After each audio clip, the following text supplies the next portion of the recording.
Hi, I'm Ray. Today I'd like to show you Disney's new Ahsoka Tano plastic lightsabers and show you how they stack up against the pricier models.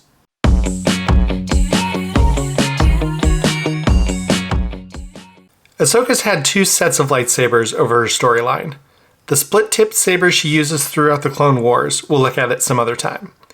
Today, we're looking at the curved katana-style saber she builds in the Ahsoka novel by E.K. Johnston and uses throughout the Rebels animated series and The Mandalorian, The Book of Boba Fett, and the upcoming Ahsoka live-action series.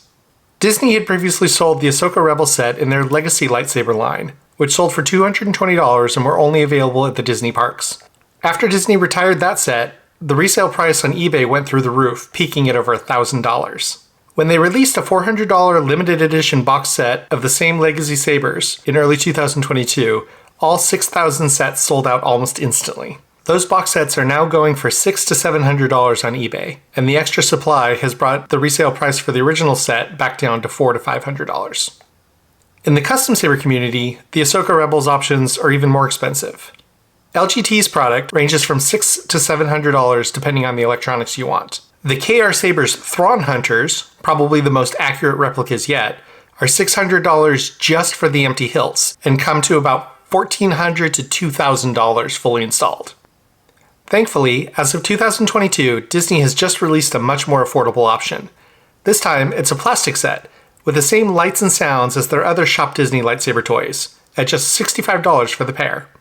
This new set was originally only available at the Galactic Traders gift shop in Disneyland. Now it's available on shopdisney.com where everyone can get it.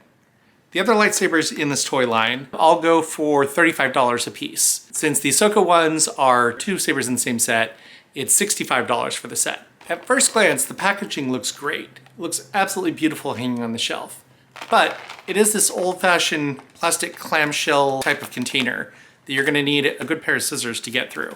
Once you're done, there's a ton of extra plastic waste that's just not necessary. They're also very large. It's 13 inches wide and 32 inches long. So if you're planning on mailing these to somebody for a Christmas present, I just mailed a set from California to Oregon. It cost me $35 just to ship it. I would love to see Disney come out with a more compact, more ecologically sound packaging.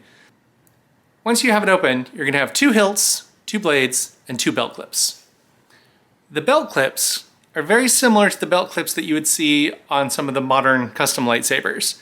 They use a very similar CoverTech wheel that slides right into the groove, so you can put the belt clip on your belt and very easily pull it out, put it away. While it is similar to the CoverTech, it is slightly different. On the toy ones, the wheel is a little bit smaller. So it fits into the toy belt clip just fine.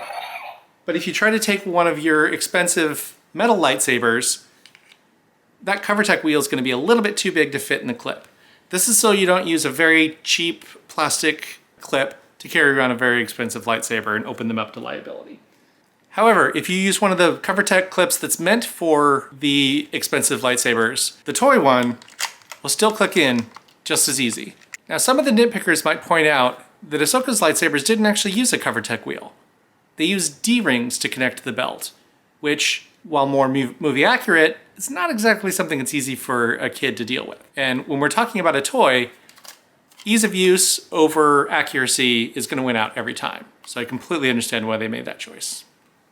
The hilts themselves are very similar to Disney's metal Legacy lightsabers. The plastic ones are 15 to 20% shorter, however. The shorter blade, the Shoto, is about 9.5 inches long compared to 11 inches on the Legacy. While the longer blade, the main blade, is 11 inches on the plastic ones and 13.75 inches on the Legacy. However, you'll notice that the width is actually identical. 40 millimeters on the thinner side, 46 millimeters on the thicker side, regardless of which saber you have, the plastic or the metal. Now, this might not look too big on camera, but in reality, these are very, very chunky. If you go back and look at the video of Ashley Eckstein holding the Legacy lightsabers when they were first released at Star Wars Celebration in 2019, you'll see her struggling to actually keep a grip on it. Now, Ashley is tiny, but chances are no tinier than the child that you're buying the lightsaber for. By comparison, the ones that you would get on the open market, these are the LGT ones that you can get from a lot of resellers. Much, much smaller, much easier to hold in the hand, much easier to spin. The KR sabers, similar width, but basically half the thickness. Again, much easier to hold and manage, but also considerably more expensive. The difference is much more pronounced when it comes to weight. The Legacy lightsabers are some of the heavier lightsabers I've held at 35 ounces and 31 ounces per blade. The plastic ones, on the other hand, are about a quarter of the weight. It's 8.5 ounces for the large one and 7.2 ounces for the smaller one. Whether you're a kid spinning these around in the backyard or a cosplayer wearing them around on your belt all day, that weight difference is going to be very noticeable. The reason these are as thick as they are, of course, is the way that Disney wants to attach the blade. They have their own little blade connector mechanism with little nubs on the sides that lets you very easily insert the blade, twist it, and you're ready to go. That adds a little bit of extra weight, both for the connector sleeve itself and the nubs on the side and the parts inside the hilt that would connect it, but it makes it so easy to just slide it in, slide it out, incredibly easy. By contrast, the lightsabers you get on the custom market, the blades are just a tube with no sleeve or anything. You slide them in, and then you have to use a hex wrench and these little teeny tiny retention screws, which are very, very easy to lose, to screw it in to get a much smaller, sleeker profile, but a hex wrench and a teeny tiny screw that you can swallow is not what you want in a kid's toy, so Disney came up with a much more user-friendly approach. You can also see differences in the level of detail on each hilt. For the plastic one and the metal ones, overall, the shape and the styling is very, very similar. But when you get in close, there are differences. Ignore the stickers, those they put on temporarily to show you how to use it, but those come off. There is a little bit more detail on the metal ones, whereas the plastic ones are more vacuum formed and try to be more one continuous piece. To change the battery on the toy set, you just flip it over, take a screwdriver to this one screw right here, pop off the side, and you've got 3 AA batteries inside. To change the battery on the Legacy lightsaber, you unscrew this little thumb screw here, which will remove the pommel, and then this little cartridge comes out, which includes both your speaker and 3 AAA batteries. Now let's take a look at the blades. On the plastic set, you get 2 24-inch blades. This is a little bit disappointing since Ahsoka sabers are supposed to be slightly shorter blade on the shorter saber and longer blade on the longer saber. However, for a $65 toy, I'm not going to complain too much, especially since a lot of people are going to have one kid using one saber, one kid using the other saber fighting each other, and if they are not the same length, those kids are not going to be happy. For the Legacy sabers, the blade is sold separately. You can only get the blades inside the Disney parks, and you have your choice between 26-inch, which I don't have here, 30-inch, and 36-inch. The 26 and 36 are both sold in the parks for $45 and $50. The 30-inch is what comes with the Savvy's lightsabers. I believe they're $50 when they sell them separately, but they're not always available. The locking mechanism for the blades is very similar. They have the same width and very similar little nubs for a insert and twist mechanism. However, obviously one is much deeper, so you're not going to be able to get this larger one into the toy saber because it's just not room for it. You can technically fit the toy blade inside the Legacy lightsaber. However, it's not going to turn on because in addition to that, the connector that's used on the bottom of both of them is different. Interestingly, the blades from the different toys are also not compatible. They use the same connectors, the same nubs, almost everything is the same. But if you look at the portion in the center, you can see that they're a slightly different shape. One is right side up, the other one is upside down with a small little notch on the inside of it. This prevents, for example, the Yoda blade from being used in the Ahsoka lightsabers. It does look like this might vary from character to character. With this brand new Obi-Wan saber, it looks like we have the same shape and connector on there as we do on the new Ahsoka ones. So it might be that some of them have one shape, some of them have another shape. Once I get this open, we can experiment with that, but that'll be another video. The final difference is in how the locking mechanism works. On the plastic ones, with the blade facing away from you, you insert and turn counterclockwise to insert the blade. With the legacy ones, you insert the blade and turn clockwise to get it going. Why counterclockwise versus clockwise? I have no idea. The last difference I'm going to point out is the activation switches. On the plastic set, when you grab them, both of the activation switches are right where your thumb would fall. This is great, makes it very easy to turn them on when you've got your hands on them. With the legacy set, you're missing one. It's over on the other side. Why did they put one of the switches where your thumb isn't? My guess is that since they're designed to be displayed one over the other facing the same way in their display box, they want the button to be visible on both lightsabers. In the more expensive custom lightsabers, you see a similar division, with the upper end KR Thrawn Hunters having the activation switches exactly where you'd expect them to be for your hands, because they're going for accuracy as much as possible. In the LGT, it looks like the activation switch is in the same place as they are on the toy ones, but these are actually not activation switches. These are covers that hide the recharge port.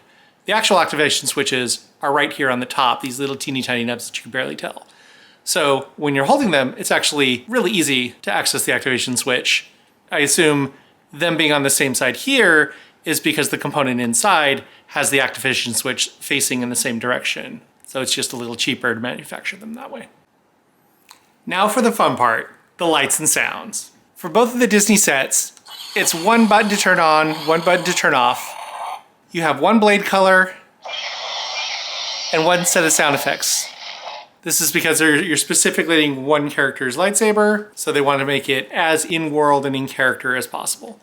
The placing of those activation switches is a little bit important, because when you turn them on, it's really easy.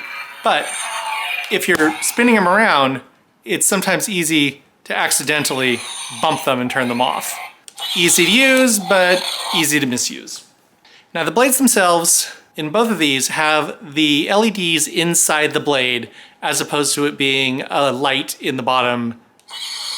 I don't know if you can see in the camera, but there's about an inch between each LED in the plastic ones. And they light up and turn off in blocks. So you can see it extend, you can see it retract. It's not the most convincing illusion, just because there's not a whole lot of LEDs and they go in blocks rather than each individually. But still, if you're swinging one of these around at a party or on Halloween or cosplaying, you're still gonna look like a badass.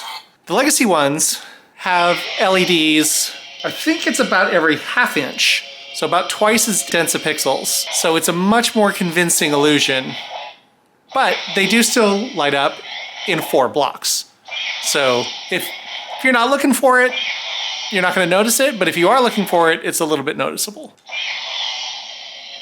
Both sets do not have smooth swing, which means if you're just gradually moving it back and forth, you're not going to hear anything other than the background buzz.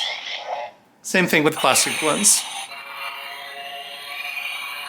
If you move it quickly, you'll occasionally get additional swings, or when you smack it against something.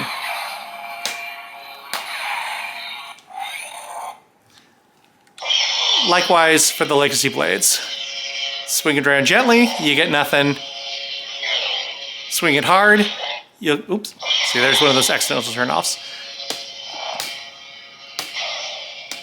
Ironically, it's a little bit harder to get the clash effect on these ones, which makes sense because you don't want the kids hitting quite as hard as you want the adults hitting. Now, by contrast, the NeoPixel blades that you get on some of the custom lightsabers have many, many more pixels in the blade.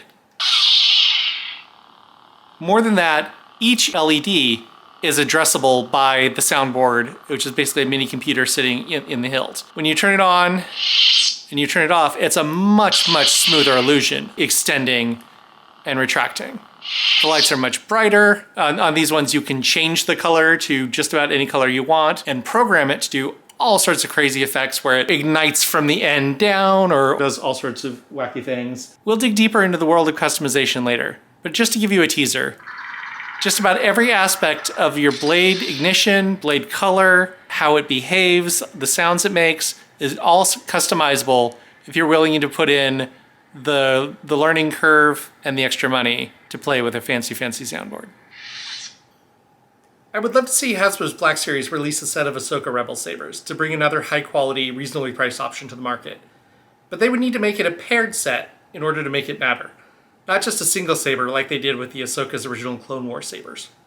And of course, I would love to see the Legacy set re-released in a non-limited manner to bring the price point down for the Legacy saber collectors. But I don't know if Disney is willing to unretire a set outside of a limited edition release. Either way, I'm just over the moon that there's now finally an option that won't cost you $500 or more. Especially with the Ahsoka TV series on the horizon, I think these Disney Store Ahsoka lightsabers are going to fly off the shelves come Halloween and the holidays. Thank you for tuning into my first lightsaber review. I've got a lot more content planned, including a beginner's guide to the modern lightsaber market and dozens more lightsaber reviews.